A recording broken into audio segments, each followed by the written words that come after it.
from being right back there. Now the question is, can this offense step up and make that play? Because that's been an issue for them in this game. Now a deep ball there on second down, but it'll wind up incomplete.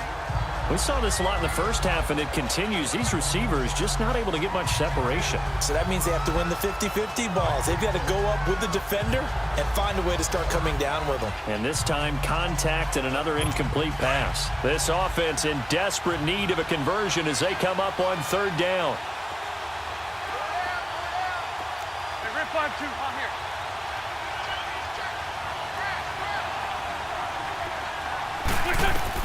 Now Wentz on third down. Going long here for Wallace. And that one incomplete. Had some position but couldn't hold on, and it brings up fourth down. It's been this way most of the afternoon, hasn't it? This secondary can really put this receiving core on lockdown. Listen, they've worked together like a basketball team that's playing excellent defense. Great communication, doesn't matter whether it's man or zone. And especially against deep balls, as we saw there, they're not giving up anything to them. They don't want it, boys. They don't want it. They don't want it.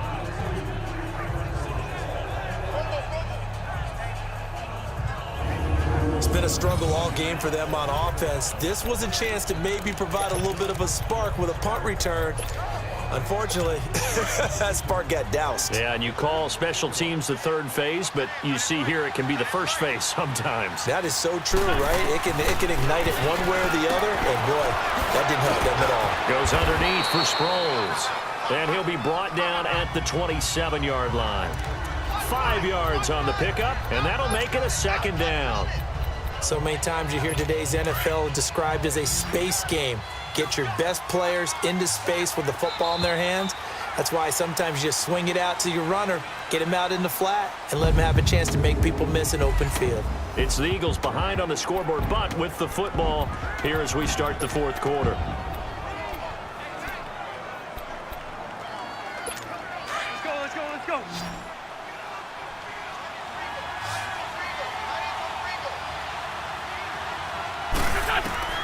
Now Wentz throwing on second down.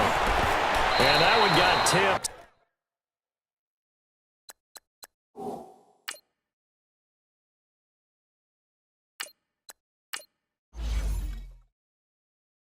He's kind of threw everything off. It brings up third.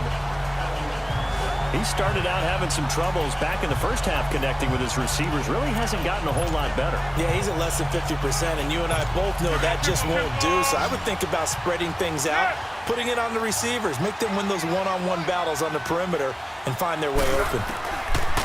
A first throw for the backup Foles. Letting one go deep. This is taken in by Jeffrey. He's got it. Touchdown, Eagles.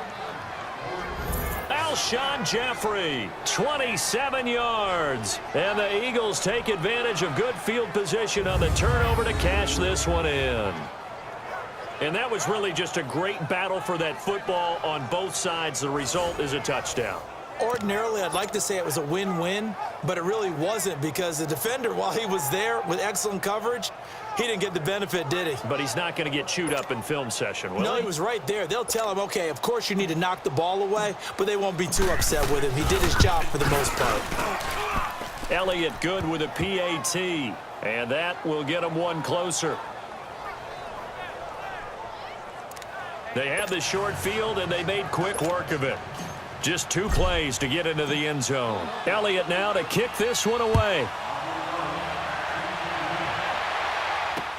This is taken about 7 yards deep.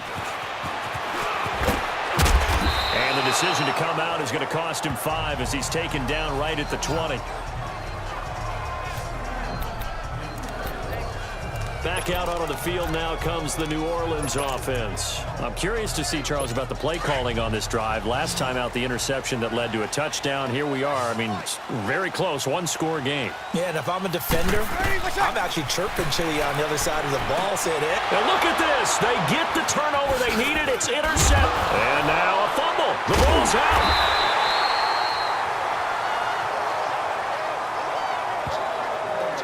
So the defense there, opportunistic.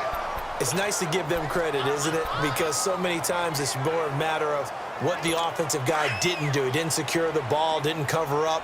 In this case, just give credit to where it belongs. Knocked it free, made a big play. They go back to the air here after the INT on the last drive. Eagle pressure, too much this time. Down he goes. Derek Barnett in there to pick up his second sack now of the afternoon. Brandon, if I'm an offensive coordinator and I see an all-out rush like that, I file it away because I'm going to use their aggressiveness against them as this game goes on. I'm going to hit them with a screen soon. Breeze to throw on second down. Looking deep downfield. He's got a man complete. A big-time play there for New Orleans. 48 yards. Well, even after all those interceptions, he's not deterred, still confident to go deep at work there. I think all the old rules about playing that position still apply.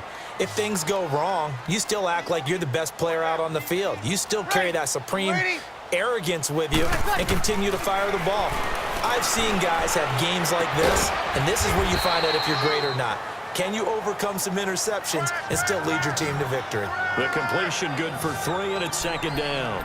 And when you're playing a quarterback with some experience and some moxie, you enter the danger zone when you decide to blitz him, because if he's able to diagnose as he did on that play, he can hurt you downfield. He reads defenses so well, doesn't he? He really does, and the best part about that play for him, I don't think that was his primary target. I don't think so either. I think he had the read, figured out where the blitz was coming from, and went to it. And he's going to be taken down back around the 35-yard line. Timmy Jernigan able to disrupt yet another pass play, his third sack of the afternoon.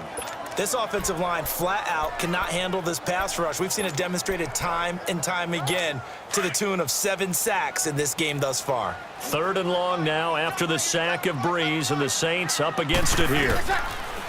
Throwing now is Breeze.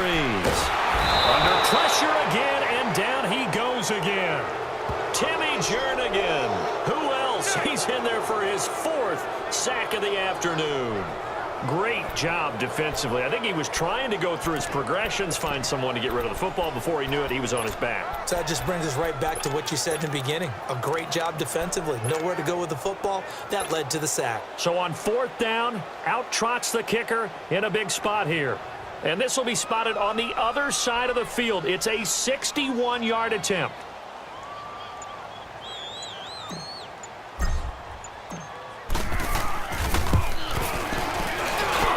That's running out of steam, and it won't get there. He left it just short, no good, and this score will stay right where it is.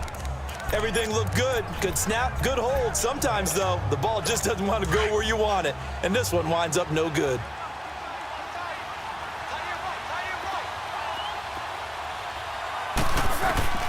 Here's Foles. Ertz has it left side. And he'll get it down here to the 43. A gain of 6 there on 1st. Brandon, perfect defense in this situation would have meant that there was an incompletion. They would have picked it off. Okay, so they gave up the completion. But I really enjoyed watching how the defense stayed in sync, stayed in great communication. And as he dragged across each zone, you see him pointing, communicating. There he is, and they passed him off to each defender. Ended up making a nice play, even though it was complete.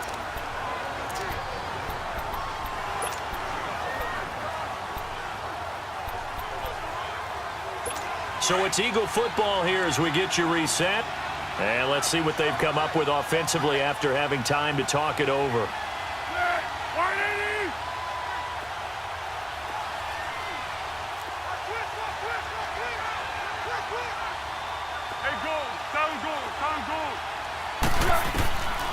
Now Foles. It's incomplete. Took a shot, couldn't connect. There's definitely contact there, but it's the 4th quarter of a kind of tight game, and sometimes the officials just say, let them play. Kind of like your mom used to with you and your brothers. Just take the broom to you and send you out to the backyard and tell you to settle yourselves. I like that, yeah. There was contact. I don't know, like you said, enough to warrant the flag. It was close, though. Back to throw. Out to the flat. It's complete to his running back. And he's got the first before he's brought down at the 39-yard line. They get 5 out of that one, and it moves the chains. We always talk about having to read defenses and how complicated that is. Well, this was an excellent read. Read the pressure and got rid of the football before it even got to him for a nice game. And when they're blitzing like that, running back usually a good spot to go with the football? Without a doubt, because he's right in your sight line or he's near you. So you're able to just get it to him easily. And once he gets in space... And he can't get a throw away. He's taken down. Alex Anzalone in there to take him down, and the clock will roll. Man, he got in there so quickly, Charles. What could the offense have done to adjust and account for that? But what you're hoping is that you figure out and you see and get a clue that maybe there's going to be some pressure coming at you, and you change the blocking schemes. Maybe you go to max protection. The biggest one is maybe you bring your running back in to try and keep you clean. But in that case, that didn't happen. Zero accountability, and a sack resulted. Now a got a man. It's caught inside the 10. Touchdown, Philadelphia. Nelson Aguilar, 47 yards. And the Eagles have moved out in front here in the fourth quarter. Might be seeing that one on the highlight shows tonight. The home run ball here in the fourth quarter to take the lead. There's nothing like being aggressive, preaching that to your team, and then following through. All the way through. Go ahead and throw one more up there. Why not? Been a great game, and we are not done yet. Elliott good on the extra point, and the decision to just kick the extra point winds up successful. Elliott now to kick this one away. That's fielded in the end zone. And he'll take it up past the 25 to the 26-yard line.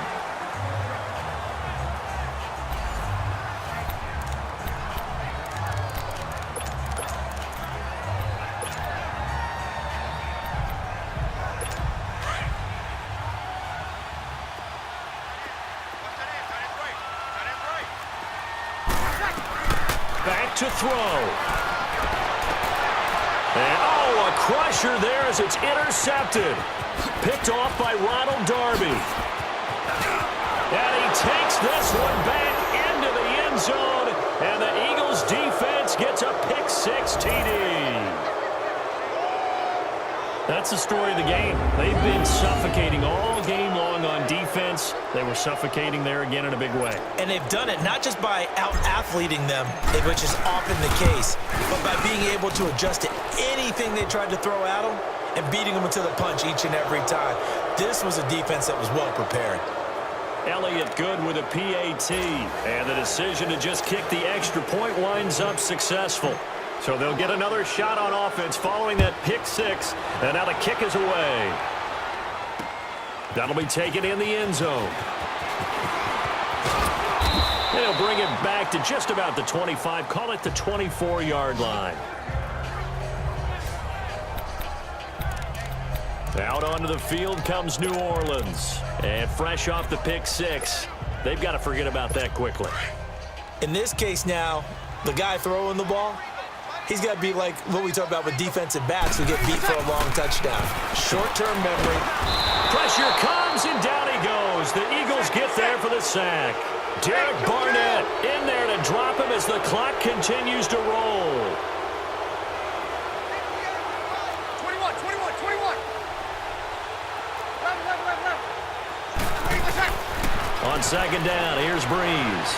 He's going to let it fly. And that is incomplete. So 17 seconds now on the clock here. Tried to go for the big one there on second down. Now they're likely down to their final 2 plays. And you know they've got to keep going for the big shot, right? So defensively, you play what they call top down. Nothing behind you. Make everything get completed in front. Breeze going to throw. Now a desperation throw. And this is intercepted. And that should do it. Picked off by Rodney McLeod. And he's able to take this one back to the 36-yard line. The interception woes, they just continue to mount. He's thrown 5 picks. At this point, you got to be thinking, is it something between the ears? I think a confidence hit does occur once you start getting those numbers up there a little bit. But as you and I both know, it's not always just one guy's fault. Maybe somebody ran a wrong pattern. Maybe some balls were tipped. It could be so many different things. Bottom line, though, it comes back. And this is caught inside the 5. And they do get him down, but not before he's able to slip it inside the 5-yard line.